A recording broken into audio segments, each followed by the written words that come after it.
So today, ripping out as much as I can from the garden to kind of get that temptation out of the way, so I stop wanting to go play in the garden, focus a little bit more on the wood chips.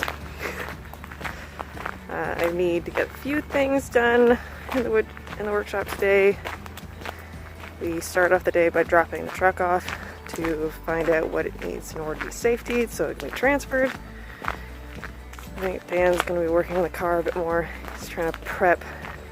He's ordered the replacement part for the exhaust, which is why I was sounding so good. On the outside only. On the inside it sounds really awful.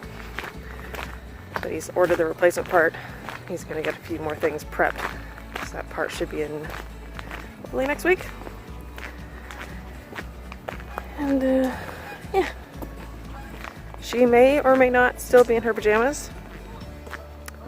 I may or may not have not folded the laundry yet. But I don't think she notices or cares, so we're fine. Right? This is normal.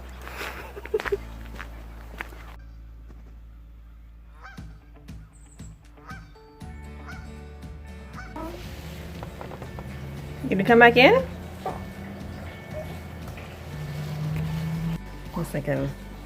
He's thinking, no, I want the door left open. That's what I want.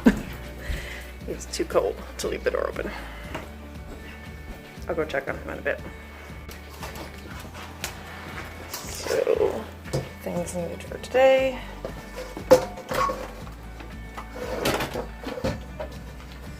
Bowls.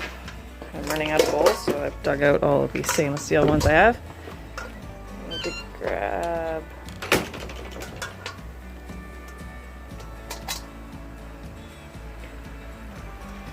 garden snips, which I don't know where they are. Normally we tuck them underneath the rail there. I don't know why we store them there. It's kind of a random spot. But they're normally always there, so. Alright, well, I guess we'll have to find those. Starting on the tomatoes and peppers, I want to pull the pumpkins, check on that watermelon. We only have one watermelon, but hey, we have one watermelon. And I want to pull all of the beans down, but Dan wants a family picture. Oh, don't need to turn on this light.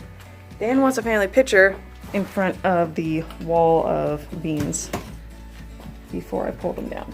So we will oblige. Hopefully the sun will come out and get some nice photos and I can pull down the beans. I also need to check. So I'm also teetering back and forth because I don't know if I need to let them dry on the vine or if I can pull off the ones and then just kind of sort them as to which ones get dried and which ones get frozen. I mean, there's not many left. Some of these are already falling on the ground, so I need to collect them up anyways.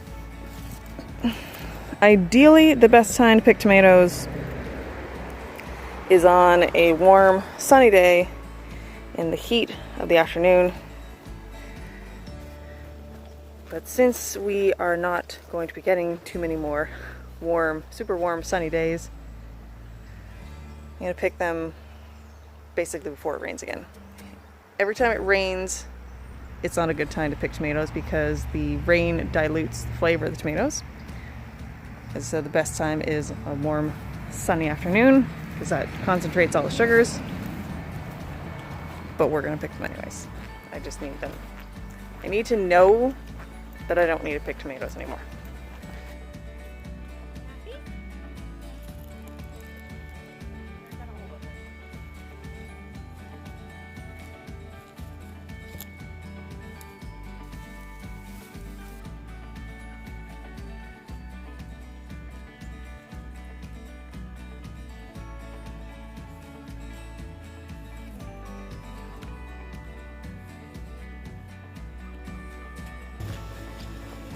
Well, there's not many peppers. I don't know if I like being in that bed. They they tend not to actually start fruiting until just as the weather starts getting colder. So one year I did like tarp this whole thing, just to try and get it a little bit. Hopefully getting them started in a greenhouse next year will help these guys as well as the tomatoes, because again, I've tarped them before because I can put it up over this and they can do pretty good for a while, but the way the weather is right now, I don't think we're gonna get another month or so of warm weather during the day and cool weather at night. So the cover protects them for the cool weather at night. But right now I just need one less thing on my plate, so I'll try a few different tricks, putting them on the windowsill for the ones that are kind of just starting to blush, trying to put them into a bowl with like an apple slice in there will sometimes help them ripen. Different tricks to try and get them. If not, I am going to be looking for recipes for green tomatoes apparently.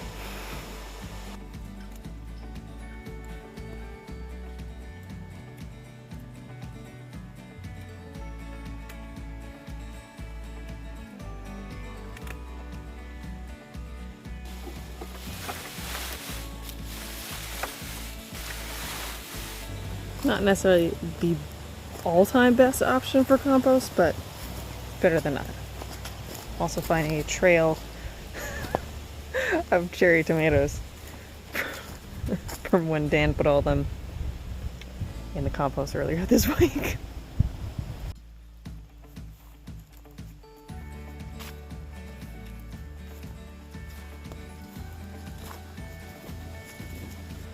I'm gonna weed that and get some more of that paper, put it down.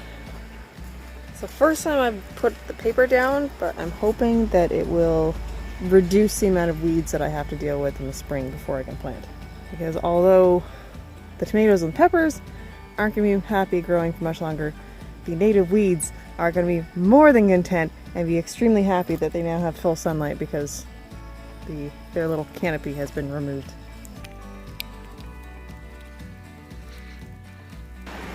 Little one is sleeping in the living room, so I've set up the baby monitor, let her sleep. I got quite a bit. Wow, this is looking a lot cleaner than I thought. Alright, well, I got quite a bit cleaned up here.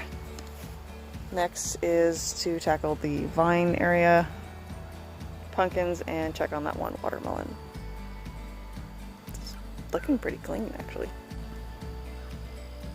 So the tomato bed is empty. The pepper bed is empty.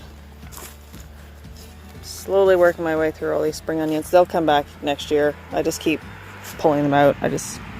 Basically it means I don't have to plant them each year. I just keep pulling what I want. There was peppers in here. She cleaned out quite a bit. Cleaned out a bunch of weeds from the strawberry area. So I'm gonna have to put more dirt in this because there's a whole bunch of holes.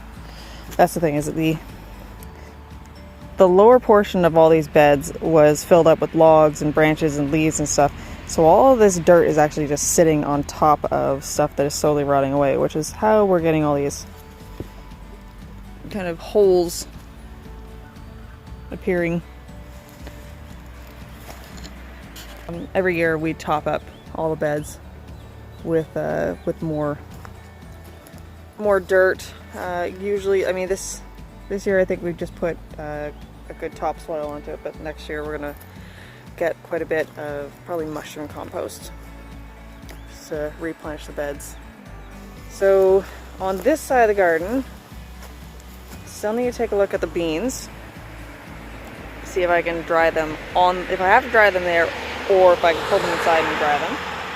And then other than that, it'll basically just be cold hardy stuff. So kale, which can stay out till after the first frost, Brussels sprouts, and then there's a whole bunch of beets in a number of the beds. But again, they're all cold hardy, and I can kind of just pull them in as I want them. But first, pumpkins.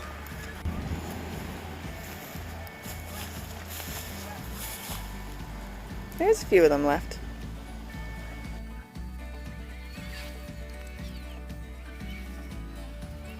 I also ripped out all the vines, just kind of thrown them into the lawn. Dan can run them over with the lawnmower.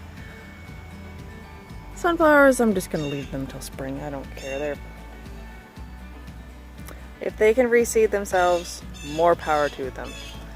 I have a feeling I might get 1 or 2 pie pumpkin plants growing over there.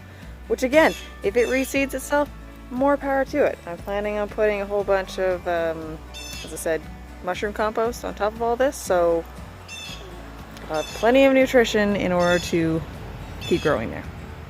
And I need to check on this little guy.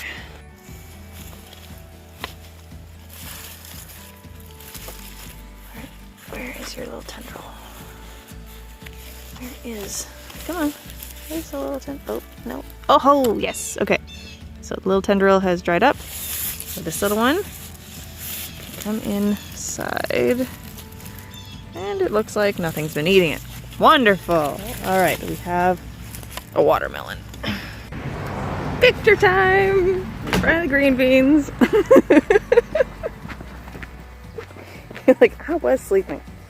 I don't know what these two are up to, but I was sleeping.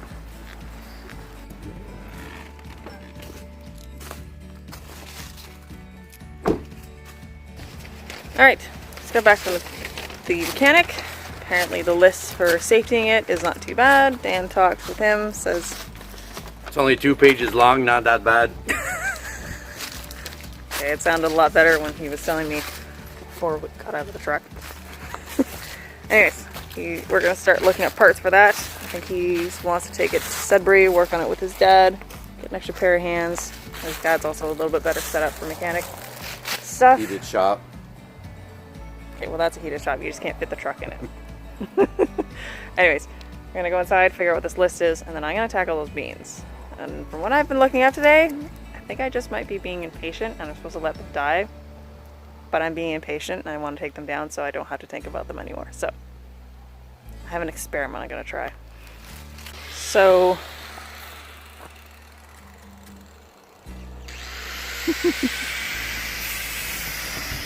my thought process is this. From what I can tell online, this is the most beans I've ever had. So, I've already put 9 freezer bags away, and it's getting a little bit much, so I'm trying to get these things to dry so that I have actual dry beans that I can cook with and try out some of those recipes. But from what I've found, the best option, I'm trying to get, there's a lot of beans on here, I'm trying to get the ones that I can actually still freeze. Like these guys. From what I can tell, the best thing to do is to just leave them on the vine and let the vine die. They'll dry out. Eventually start turning like this, and then inside you'll have itty bitty beans that are nice and dried out and they won't mold. Versus if I take, say, there's one that's pretty close here. Oh, here, this is easy to see. Okay. Versus if, say, I take this one, which obviously has beans in it that are well past being eaten as green beans. If I say take that in and try to dry it, a lot of people have run into issues. Still gonna try a few of them because I've got a lot to play with here. So I've got a lot of experimentation that could go horribly wrong and still have a ridiculous amount of beans. But what I'm gonna try is, I don't know if you can tell, but this section here is kind of turning pretty yellow versus that half there is still pretty green. Yes, it is, little one.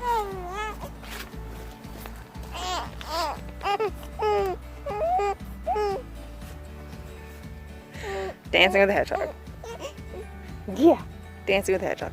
Anyways, so this section is pretty green. I'm gonna leave it alone.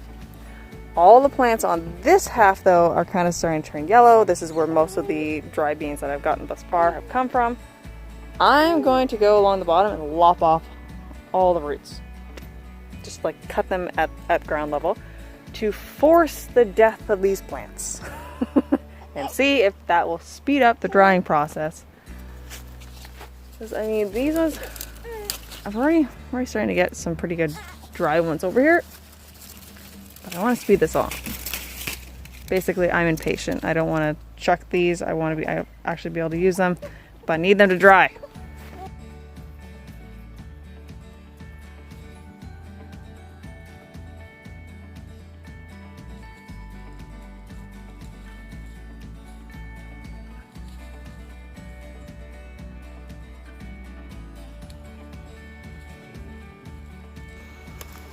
Alright, so the yellowed kind of half, got a little sparse down there, that half is already cut. I'm just going to go through, find any more that actually are dry already, any more that I can possibly start freezing. They're small enough, haven't gotten past the point of no return.